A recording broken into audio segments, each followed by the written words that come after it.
The party is a mess. It was Nancy who had to call her buddy Joe Biden and say, Joe, it's time. You're out. You're done. And she had to force his resignation. I wonder if he's getting the last laugh right now. I would say that this party is so screwed over because, as Mike Johnson said, it has succumbed to the legs of a bunch of socialists. Just look at AOC. Oh my gosh, was she ever gloating? Just the other night when Ma'am Dami took New York. Here we go. What I think is so impressive about what Zohran Mamdani accomplished tonight, as well as the entire movement of New Yorkers that came out to vote for him, is that he had to not just defeat a Republican, he had to defeat a Republican and the old guard of the Democratic Party at the same time. He was fighting a war on two fronts and not just one. And he still won resoundingly. And I think the message that sends is that the Democratic Party cannot last much longer by denying the future, by trying to undercut our young, by trying to undercut a next generation of diverse and upcoming Democrats that have the parties, the actual party, our actual electorate and voters support. Yeah, okay. I should have warned you about her voice. Maybe that's just me. It's my singing background, you know. I get like nails on the chalkboard. It's tough. We all have our thing, right? As my kids like to say, there's a little tism in there somewhere. Anyway, when I hear her speak, it is like nails on the chalkboard. So I should have warned you, or at least reminded myself.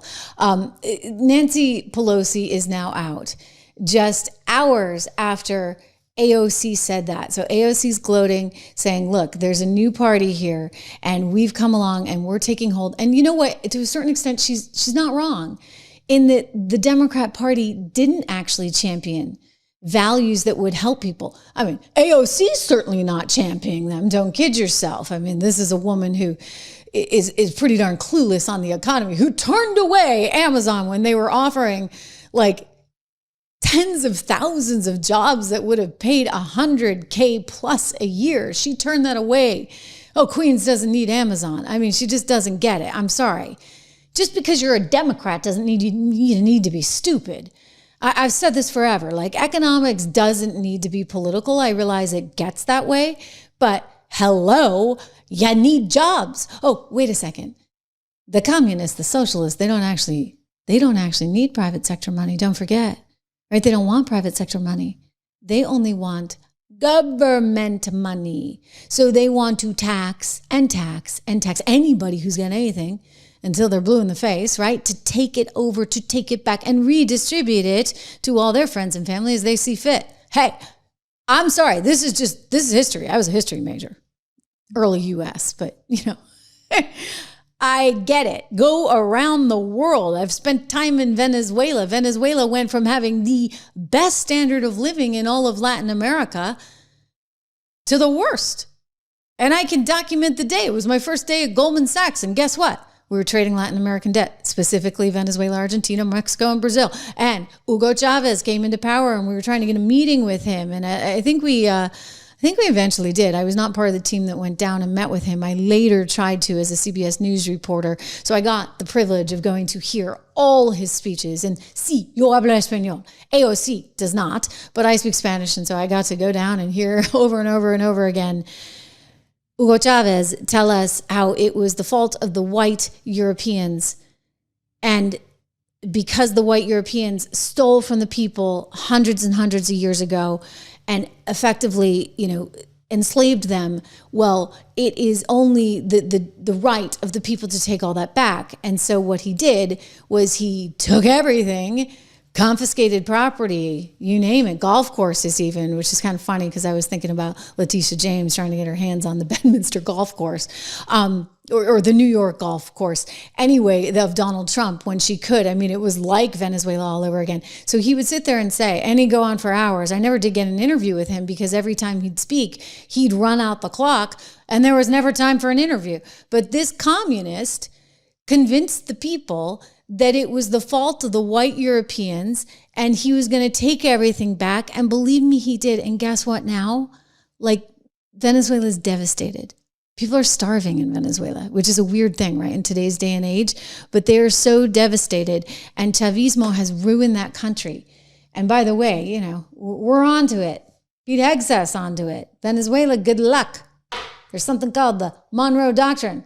And we're not going to stand for the Chinese and the Russians and the Iranians hanging out in Caracas and in Venezuela, possibly threatening us. And we're also not going to stand for anybody sending illicit, illegal goods, you know what I'm talking about, into the United States of America. Donald Trump means business. This is his second term. And you've seen the result of all those ships going up. But this is who these people admire.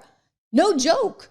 They like the Hugo Chavez or the Nicolas Maduros of the world. Here's Jasmine Crockett. She's the other one. She wants to run for president of the United States. So does AOC. Oh, this will be fun to watch. Get your popcorn ready, folks. Ted Cruz would be ideal. He would be ideal to run against. I mean, he would be ideal. I would love to challenge Ted Cruz. I'm gonna be perfectly honest with y'all. I'm gonna just keep it real. This is the first time I've ever said that publicly, right? So y'all getting here. But let me tell you something. I am so concerned for our country right now with everything that we're experiencing. I just went through a litany of things before. Yeah. You're really concerned. Hey, I am just gonna go back to this. Donald Trump wouldn't have won if the Democrats had been doing their job, if they had been looking out for everyday people. I mean, I'm not a union gal. Believe me, I think unions do a lot of damage. And, you know, as a free market capitalist, I could never be. But I understand the predicament that a lot of union workers are facing.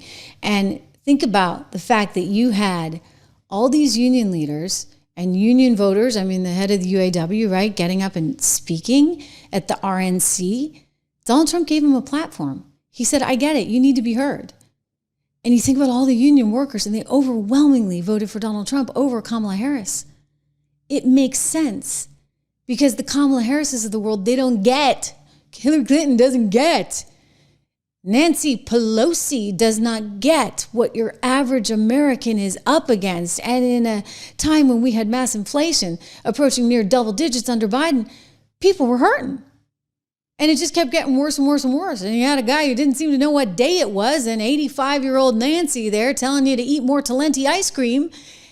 It didn't work. They got too far away from where they were historically. You know, they were supposed to represent the working class, and all of a sudden they didn't represent the working class. They represented, you know, Tom, Dick, and Harry, or I should say Jose, Juan, and Joaquin coming over the border, who were coming illegally and not part of the system, were getting free stuff and therefore acting as a drag on the system.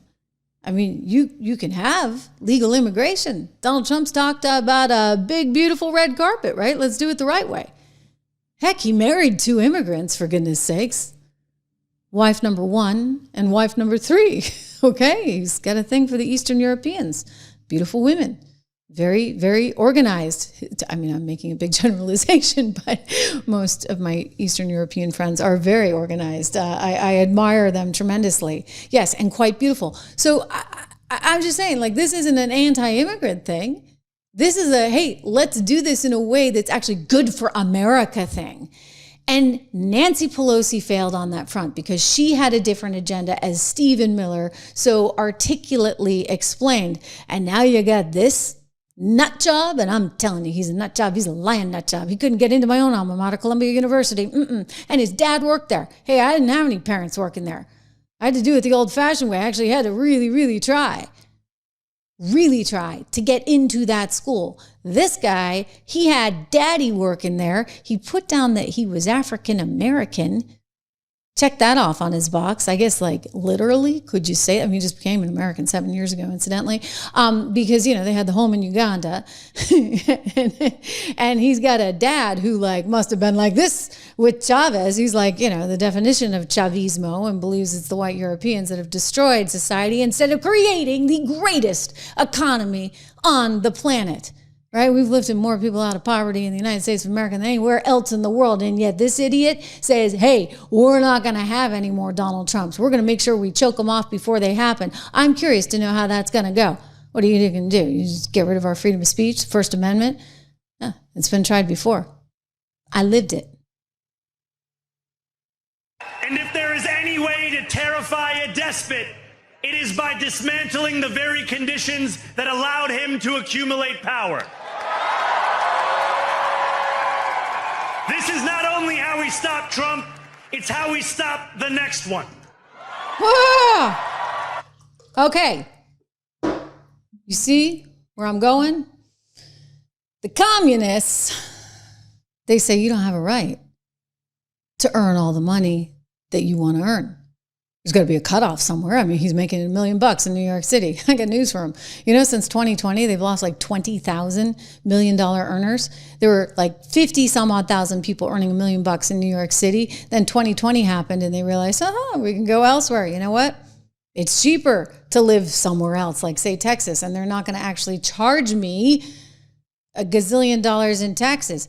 Mamdami, they've already got 16%. If you factor in local and state in New York, well, I'll tell you what, he wants to move it up another 2 percentage points. So you're going to be paying like 17, 18% in New York for the privilege of living in New York City where you can't even get on the subway or send your kids to public school? I don't think so. That's what socialism and communism does. Everyone's going to leave that can. Thank God I sold my place in 2018. Wouldn't want to live there at all right now. My girls are going to be turning 16 and they talked about maybe going to New York City for their birthday. And I'm like, sorry, honey, been there, done that. But Mom, we want to see the Rockefeller Center and the tree light up.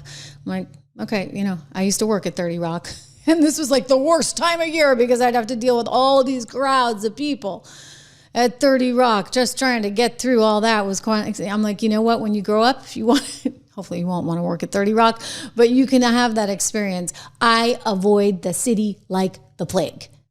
Seriously. And all my media friends, would you come in and be on our set and do something? I'm like, nah, you don't understand. I really do not like New York City at all. And now I definitely don't like it with Mamdami in charge. But this is a problem, really, for the Democrat Party. I think in some ways it's good. It's just that it's more of a high beta situation, right? Because we run the risk as a country if this stuff catches on, and I don't think it will, but if it were to catch on, then we'd have all kinds of problems that we would be confronting. Hopefully that is not the case. Hopefully we just win all day long, because when you have nut jobs like this lady, I'm going to it, Letitia James outside the courthouse, trying to somehow insinuate that this is a political vendetta against her. I'm like, hey, honey, where were you? Where were you? You were trying to bankrupt him. You wanted his golf course, just like Hugo Chavez took over golf courses in Caracas. But this is not about me. This is about all of us. And about a justice system which has been weaponized. A justice system which has been used as a tool of revenge. This justice system which has been used as a tool of revenge. Yes, just in case we didn't hear it the first time. And a weapon against those individuals who simply did their job and who stood up for the rule of law. We stand with you! Oh my God. Oh boy, Tishy, can you imagine a world where these people are in charge? That would not be good. That would definitely not be good. I mean, a world where, people who just want to bankrupt you because of your political beliefs and they're afraid that you might run for political office, and they go out there and they try and take you down. Oh, this is my favorite one. We're going to seize his assets. We're going to get it all. Ooh, she wanted Trump Tower.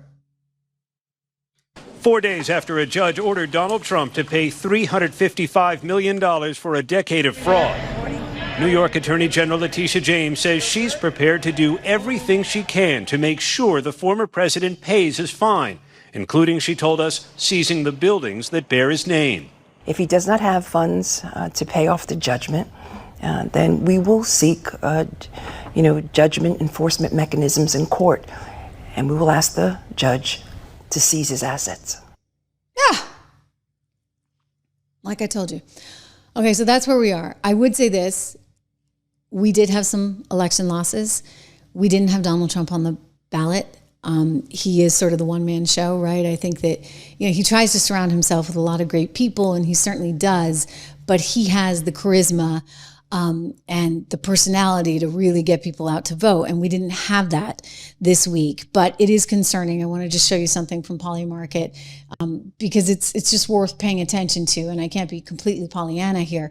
If I look at this, I don't like it. All right. Because in the last couple months, we've increasingly seen the likelihood of the Democrat Party coming in and winning the House going up and up.